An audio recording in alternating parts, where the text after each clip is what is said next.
Good afternoon, welcome to Showbiz Now here on Joy Prime. My name is KMJ. I was born to talk, and this afternoon we get to talk about things that happen here in the industry. As always, that's what we are actually here to do. But you've been talking about the fact that the movie industry has not been doing well. Now, over the years, we've had a series of movies come out, the genesis of the whole revolution of Ghana movies, where it started from, where it ended, the decline. A lot and lots of conversations have been going on. So today we decided to take a critical look at the Ghana movie industry, whether it's dead or alive. So we're going to have a chronological, movement of where it started from, the I Told You So days and all of that here on the show. To help me do the discussion, I have in the studio a historian and a lecturer at NAFTI, Mr. George Bosompim, and he's going to be sitting with me today. We'll have a conversation coming up. Make sure you tune in. But in the meantime, let's check out this documentary about the Ghana movie industry. When we come back, we have a sit down. Stay tuned.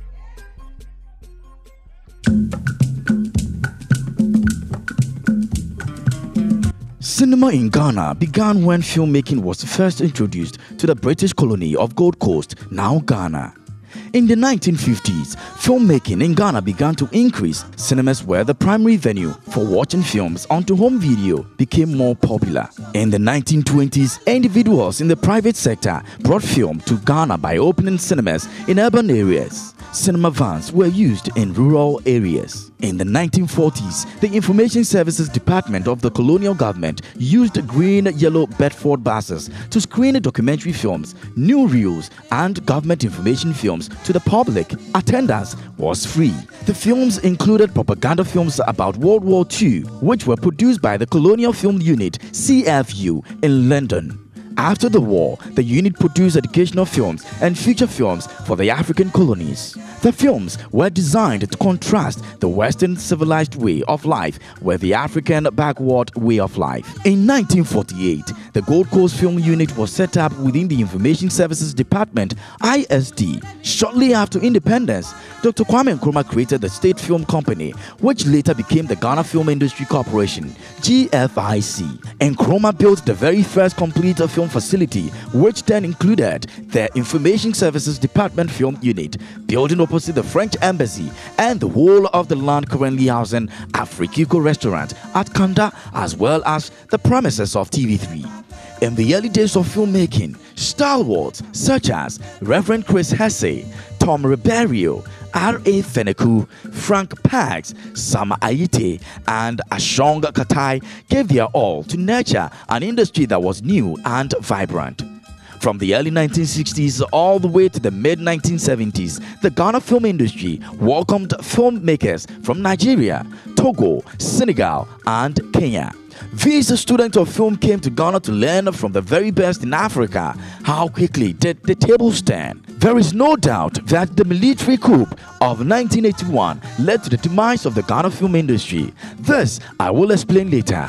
Dr. Kwame Nkrumah set up the Ghana film industry and built the largest studio in West Africa in what is today known as Studio B at TV3. The premises that today holds TV3 and all the facilities, including the Executive Theatre, were part of Nkrumah's plan to create an African film industry to rival what he had seen in America during his school days and what the colonial government, championed by the BBC, were doing. Though he may have had a plan to use the industry to propagate his message, there is no denying that he built a well-equipped, world-class facility for film production. In those early days, long before the great Kwawansa gave us Love Brewed in the African Port, starring Reginald Tibu and Animamisa Amoa in 1980, and Heritage Africa starring Kofi Bakano in 1988, Ghana had recorded some achievable feats in filmmaking, such as the very first Ghanaian film shot on celluloid, The Boy Kumasenu,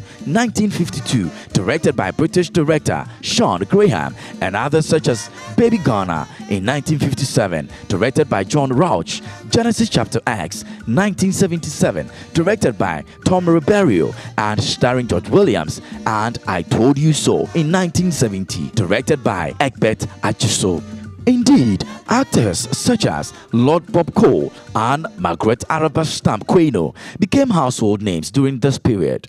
The presence of Kowansa and King Ampao paved the way for a new generation of actors and filmmakers to emerge. David Donto and Evans Hunter are remembered in The Road to Kukurantumi in 1984 by King Ampao. With the emergence of video, the Ghana Film Industry Corporation had to readjust to be competitive. Their very first video, starring David Donto and Mavis Odonko, and also directed by Tom Ribeiro, was called Dede. The company went on to produce several films, including A Stab in the Dark, 1998, starring Pascaline Edwards and Edna Matati, and Baby Thief, 1991, which launched the acting career of John Dumelo. I have no doubt that the foundation for the demise of the Ghana film industry is steeped in the Jerry John Rawlings-led PNDC and NDC governments. The film industry was seen as a drain on government resources then, so the PNDC and NDC governments starved the company of funds, gradually bringing it to its knees. Moreover, it became apparent that the government had no use for a Ghana Film Industry Corporation, which, with the exception of GBC and perhaps the ISD, had the largest collection of authentic Ghanaian films, both on celluloid and on video. Thai company BEC Thero set up TV3 in 1997 and sold it off 2 years later. In 1999, Media Prima of Malaysia took over TV3 and annexed the GFIC, renaming it Gamma Film Company Limited, with government as a shareholder. Outrage by filmmakers over the sale of that time fell on deaf ears. In the 90s, production companies like Haki Films and the HM Films were main production house which held the front for Ghana films until GFIC was sold and business began to go bad. This caused the influx of Nigerian films in Ghana. Out of your mind? In about 2006, the Nigerian filmmaker Frank Raja Arase collaborated with Venice Films. Venice Films produced many movies which brought to limelight many new actors. Some of the actors involved were successful, including Van Veka, Jackie Appiah, Majid Michel, Yvonne Nelson, John Dumelo, Nadia Buhari, and Yvonne Okoro. Some Nigerian producers have filmed in Ghana where production costs are lower. Such arrangements have created discord over employment opportunities for Nigerians. In the meantime, private filmmakers were struggling to keep the industry going. Students of NAFTI, the only one of its kind in West Africa who could have made use of the Gamma facility, were graduating in droves to find an industry all but dead and buried. The hundreds of editors, producers, directors, script writers, and cameramen became disillusioned with the apparent lack of support for the industry. Many faded away and some gave up on their dream and ended up doing other things. I dare say that one of the challenges brought about by the lack of support for the Ghana Film Industry Corporation was the emergence of certain filmmakers who, by virtue of seeing a huge gap in the industry, started new dimensions to filmmaking. The emergence of the so-called Kumawood was born. Of course, the gap had to be filled, though the movies were substandard produced.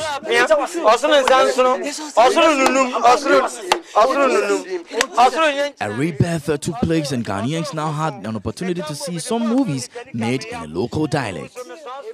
Kumawood made many Ghanaians shown Nigerian movies. They stepped up their game, releasing movies every week. Miracle Films was the leading production house. Kumawood movie Kumasi Yonkon brought actors like Ejako, Nana Mama Brown, Mercy Asiedu, Kwekuchi Mercy, Pa George, Portia Asari, and many into the mainstream. Meanwhile, another in the capital city, Accra, another film industry began, which was called Glamour Movies. Shirley Frimpong Manson and Leila Jansi became icons of the industry. They both took us to new levels of digital film production. Shirley brought us life and live in it. Perfect Picture, Scorned, Checkmate, Adam's Apple, among others. Leila Jansi came with I Sing Over Well, Sinking Sands, and Ties That Bind.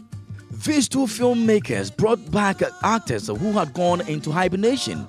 The likes of Ebenezer Brew Riverson, Jifaklipo, Akusia Abdullah, Mawuli Semevo, Oscar Provincial, Doris Sakite, Kofi Middleton Mens, Akofa Jenny, Mary Yirenchi, Kofi Bakno, Grace Omabo, aka Mame Dokno, Fred Amugi, Emmanuel Ama, Bob Smith Jr., Augustine Abbey, and Animamisa as they honed their craft.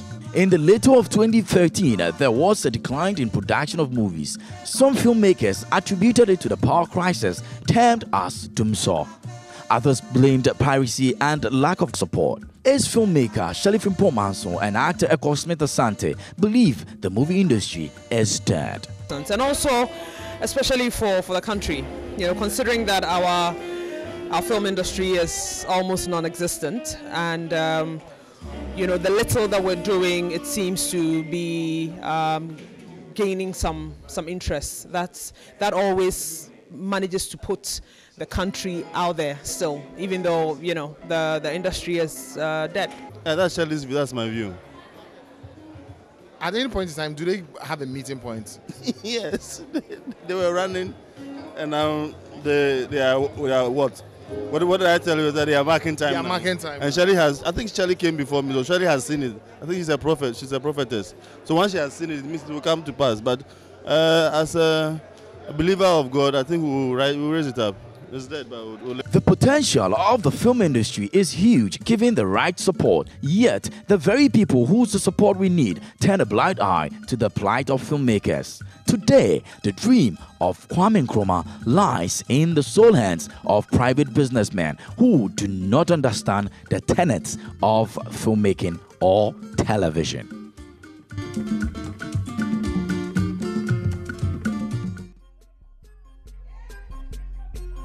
All right, so people, that was the documentary on the movie industry, whether it's dead or alive. I don't know what you answer to that question, but well, in the studio with me, there's one man who has been there. He's seen it all, and he's still actually campaigning and vigorously trying as much as possible to see the industry actually survive. And we're going to be talking about what he sees about the movie industry from the time of the Gold Coast era till now. Mr. George Bosompem is my guest here in the studio on Showbiz Now. Sir, there you go. There you go. Swag.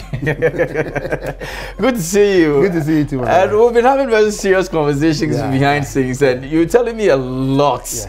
And I'm impressed because it tells me that we still have the heads, that would ensure that we move this industry from where it is right now, that a lot of people seem to, be thinking that it's dead already, to maybe bringing it, resurrecting it like Jesus Christ did. But tell me, your process throughout the times of Nkrumah, Rawlings and all that, what was one of the major things that you saw that indeed you're not seeing it today in our industry, the movie industry?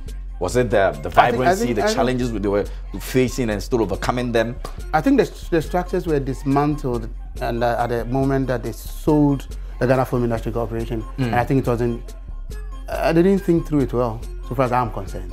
And we can see. As in the selling of which was done by who? Which was done by the NDC by the 1996. Okay. By the NDC by then, and I think. But it's interesting because after all these years, 1996 up to the time, it's the same NDC that came back to sign the law, the film law, which is the Act 935 for us. So it's interesting, but there's still interesting times ahead. But looking at, back to the question that you asked, from the 1948 when what you put out there, 1948 when the Gold Coast Film Unit was formed and all that kind of thing. It's interesting to note that they wanted to use it as a basis to train Africans. Okay. Yet the technique that we're putting out there, even Sean Graham himself did not like it. Oh. Yes, because there were films like I Want to Learn English or I Want to Speak English. That film like that. It looks good somehow for them. Okay. But it wasn't but good the for other us. side. Yes, because it was very demeaning to say that. Some sort of mockery. Yeah, the mockery of us. That was it. But the 6 Africans that he selected to train. Yeah. There's still one surviving. Which one? Reverend Dr. Chris Essie. Oh, still surviving? Yes, because he was the 3 Ghanaians, the 3 Gold Coast coasters at the time. Yeah. He was one of them. Oh.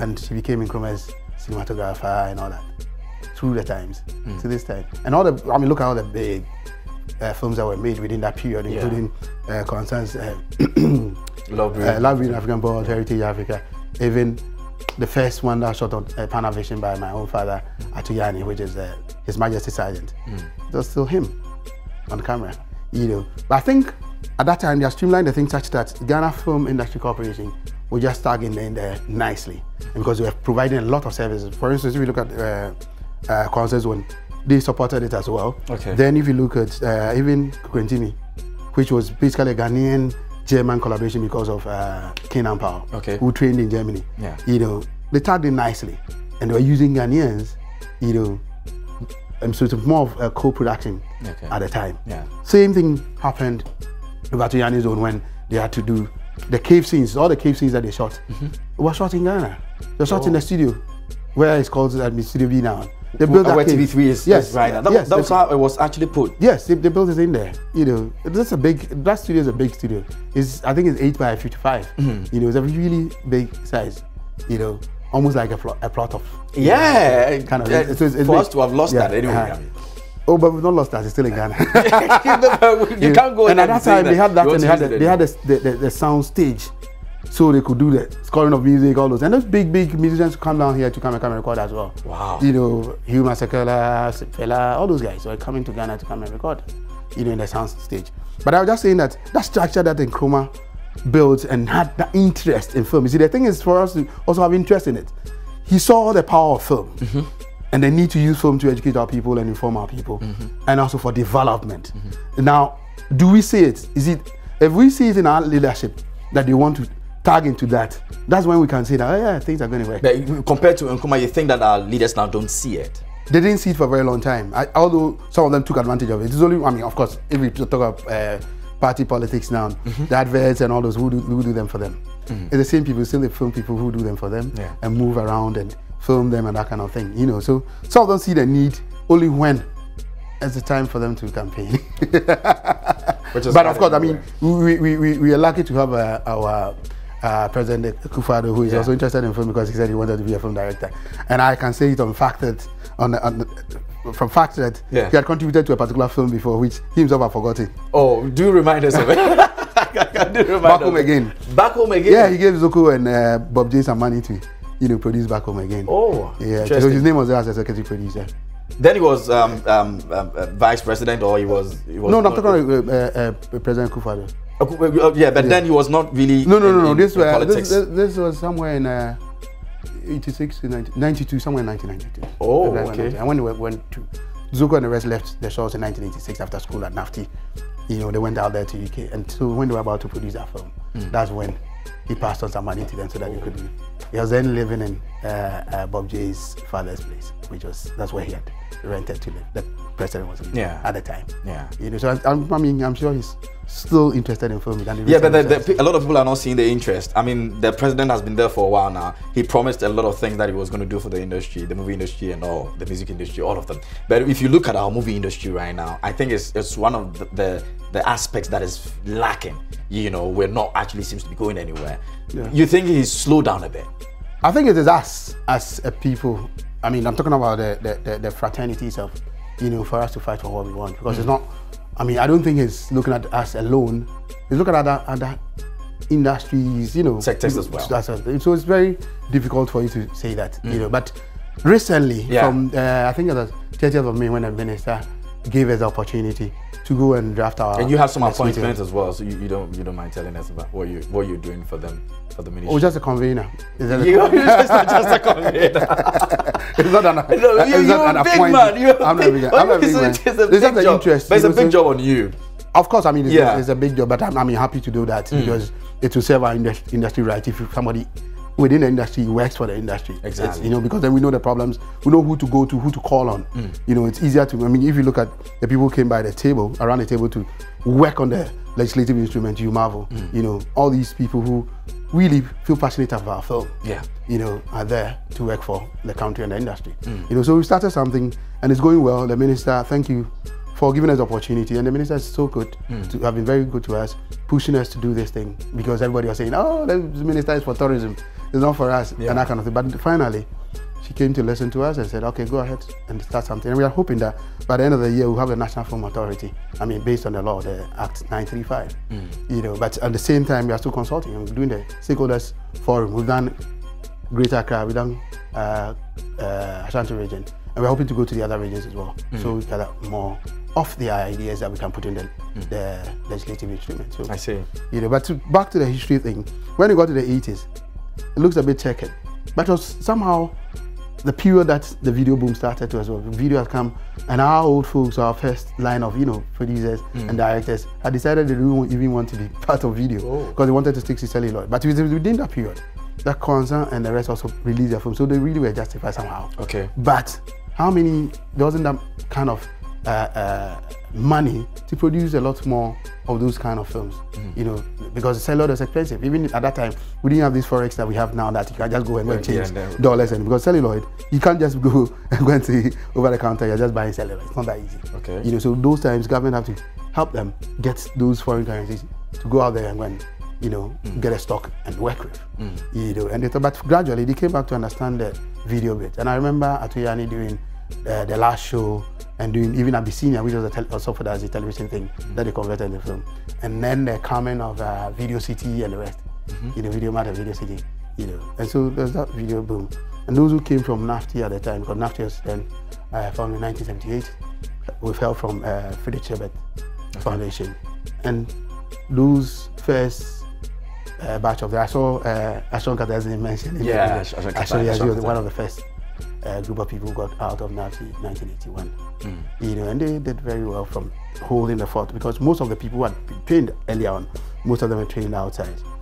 Concerned the rest, UK, Poland, the others who were trained later in the 70s were trained in India. 70s. So it looks like we had a very good legacy left behind. What did the current crop do or did not do that we had to be sinking the way we're sinking? Those who took over from all these people you've mentioned. Was it the interest that was not there? It's not about the interest, because even in the 2000s, the interest was so good. I mean, look at the kind of films that came out, Sherry and the rest. Yeah. There's still been good productions coming out even now, although few. Do you get it? It's not basically from these people. It's from the structure, because everybody neglected the structure. What are the structures? We didn't, like I'm talking about the National Film Authority now. As soon as the Ghana Film Industry Corporation was sold, there's nobody holding us together again. Who was holding us together? Nothing. There's no institution that held us together. And we needed the laws that govern the industry, and we didn't have it. And we started rather fighting among ourselves, and that division where people say, oh, these people think they are book long, they are going to bring law. What is law? But you see, interestingly, when Ghana Film Industry Corporation was there, they were following the law. What was the law? The law was Ghana Film Industry Corporation. Okay. Because you go to them, that's where you want to exhibit. So they tell you what to do, and you do it. Do you get it? And they tell you the quality of film that you have to bring and all those. And so they're setting basically the standards for everybody to follow. Now, who sets the standards? Do you get it? So that was what was missing, and that is what is missing up to date, and which we're working towards now. Because I don't think, from so far as I'm concerned, since 2015, the unity that we've gathered and the movement that is coming in terms of change is so massive that we will stay behind, we leave it behind. Really? Yeah. And so I'm saying that once the policies are in place, it will work again. I don't believe that it's not going to work. It's going to work again. So in your opinion, and I'm going to put you on the spot on this one, before we pick our callers, in your opinion, you think that the movie industry here in Ghana is dead or alive? Oh, it's just like how the accounts will say, okay, so that's a historian giving me a historian answer over there. He won't tell me that exactly what it is, but he has a way of making it look like, well, we're still alive. Anyway, you can call us here on the show at Showbiz Now, and in the studio with me, I have a historian and lecturer at NAFTI, Mr. George Bosompim, speaking about the movie industry and whether it's dead or alive. That's what we're talking about. So call us, let us know what you think. 030-2211-69899, and those are numbers you can call us on and let us have your thoughts here on the show. My name is KMJ. Now, keep your calls coming through and your messages as well. But let me find out. Now that we have all decided that, okay, the industry needs some structure, so we're putting some authorities together to ensure that it works. The actors and actresses, do they know where this whole thing is going? The progress of what you're talking about? Obviously, because GAG is part of, is a leading. GAG is part of Ghana Actors Guild. Yes, basically, I'll give a little background. In 2015, when FIPAG and GAFTA came together, they wanted to forge that unity.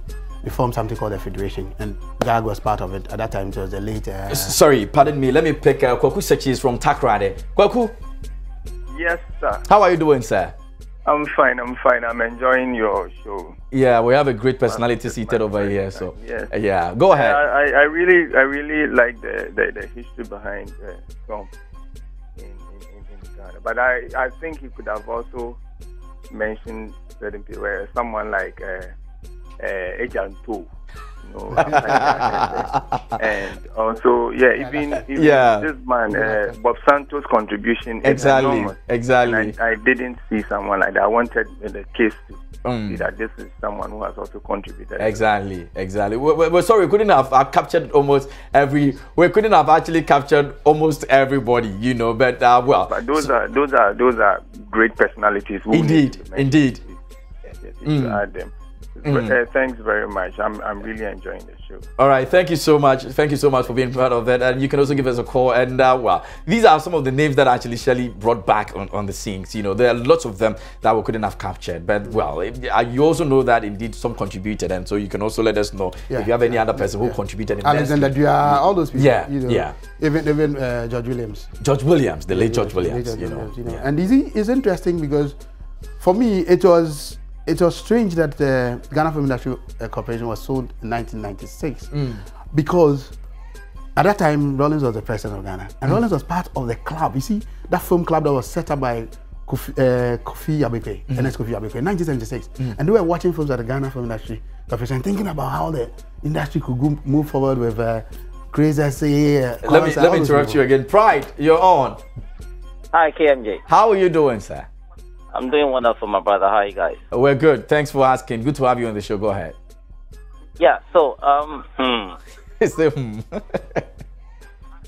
Anyway, look. Yeah. I've been watching TV, and I'm sort of sick with all these foreign materials flying, on our screens. What's happening to our industry? For me, it's dead. Oh.